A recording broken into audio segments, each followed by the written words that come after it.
معزز سامعین گرامی قدر، سورۃ فاتحہ کے فضائل کے حوالے سے آپ کے سامنے گزارشات کو رکھا تھا۔ انہی میں سے ایک فضیلت یہ ہے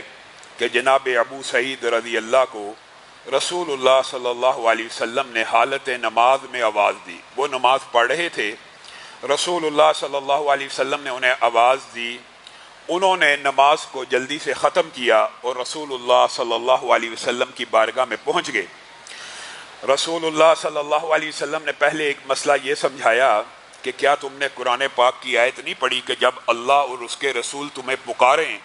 تو تم فوراً ان کی بات کے اوپر لبیک کہا کرو؟ تو تم نماز پڑھ رہے تھے، تمہیں تو چاہیے تھا کہ نماز اسی وقت توڑ دیتے اور میں محمد صلی اللہ علیہ وسلم کی بات کو سنتے۔ ایک تو اس بات کے اندر آپ کے اور میرے لیے ہدایت اور رہنمائی موجود ہے۔ دنیا کی ساری باتوں کو چھوڑا جا سکتا ہے، ٹھکرایا جا سکتا ہے، لیکن محمد الرسول اللہ صلی اللہ علیہ وسلم کی آواز کے اوپر لبیک کہنا، ان کی صدا کے اوپر لبیک کہنا، ان کی حدیث کے اوپر من و عن عمل کرنا ہر امتی کے ذمے ہے۔ دوسری بات رسول اللہ صلی اللہ علیہ وسلم نے ان کو کی کہ میں تجھے مسجد سے نکلنے سے پہلے یعنی مسجد النبوی سے، یہ ابو سعید انصاری کی بات ہو رہی ہے، مسجد النبوی میں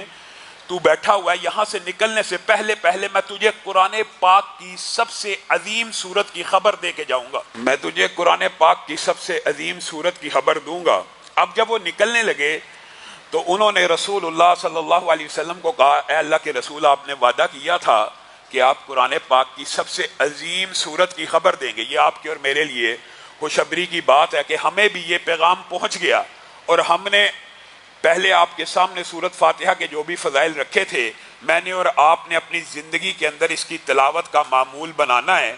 رسول اللہ صلی اللہ علیہ وسلم نے کہا، ہاں ابو سعید، وہ سورۃ فاتحہ ہے جس سے قرآن پاک کی ابتدا ہوتی ہے، اور اس بات کے اوپر امت کا اجماع ہے۔ چونکہ رسول اللہ کی حدیث آ گئی، اجماع نہ بھی ہوتا کہ قرآن پاک میں سب سے اعظم سورت اگر کوئی ہے تو سورۃ فاتحہ ہے۔ بعض ساتھیوں نے ضمنی طور پہ کچھ سوالات کیے، ان کا بھی جواب دے دوں کہ یہ جو سورۃ فاتحہ کا آپ نے دم بتایا ہے، یہ براہ راست جسم پہ کیا جا سکتا ہے، پانی پہ کیا جا سکتا ہے۔ تو میرے بھائیوں، یہ بات یاد رکھیں کہ سنت طریقہ دم کا یہ بھی موجود ہے کہ رسول اللہ صلی اللہ علیہ وسلم کے اوپر امی عائشہ جب دم کیا کرتی تھی تو انہی کے ہاتھوں کو انہی کے بدن پہ پھیرا کرتی تھی کہ ان کے ہاتھ زیادہ برکت والے ہیں۔ گویا ہاتھوں کے اوپر پھونک مار کر ان کا دم بھی کیا جا سکتا ہے، پانی کے اوپر تھتکار کر اس کا بھی دم کیا جا سکتا ہے، اس میں کسی بھی قسم کی کوئی قباحت موجود نہیں۔ بعین اسی طرح کی حدیث جناب ابی ابن کعب، جن کی کنیت آپ کے علم میں ہونی چاہیے، کیا ہے؟ ابو منذر،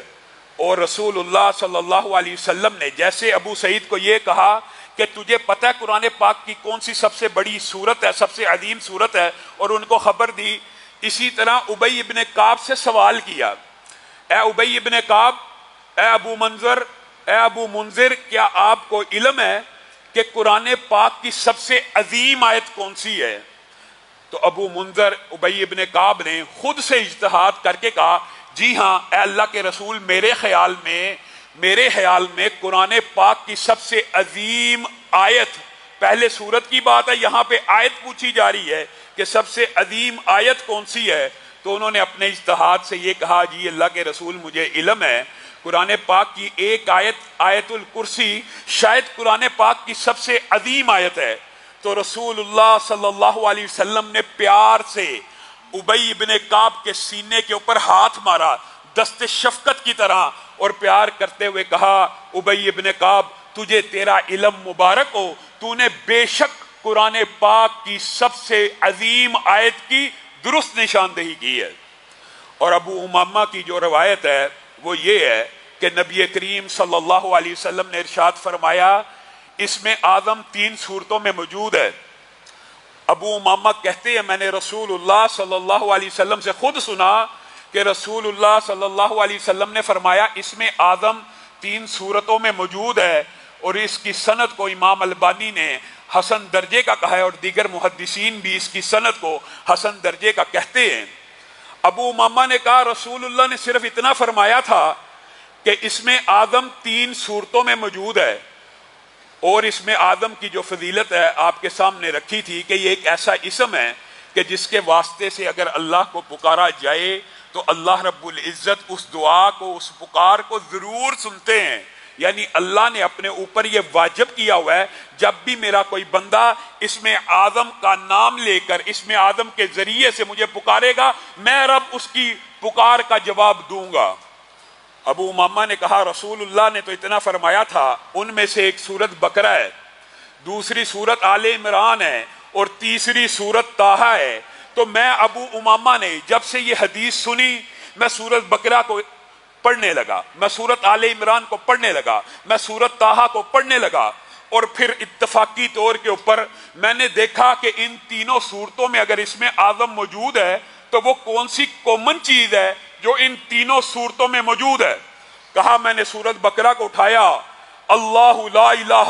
الا هو الحی القیوم ملا. میں نے سورہ آل عمران کو اٹھایا، الف لام میم اللہ لا الہ الا هو الحی القیوم ملا. میں نے سورت طٰہٰ کو اٹھایا، وَأَنَتِ الْوُجُوهُ لِلْحَيِّ الْقَيُّومِ ملا.